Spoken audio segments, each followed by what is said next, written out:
దారిలో నువ్వు పోతున్నా ఏ గండం నీకు ఎదురైనా ఏ కీడు ఎన్నడు జరగదు నీకు అమ్మ దీవెనిది నా కొడుకా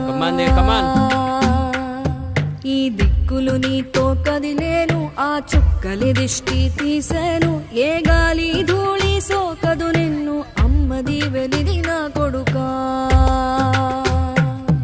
ఏ పిడుగుల చప్పుడు వినపడినా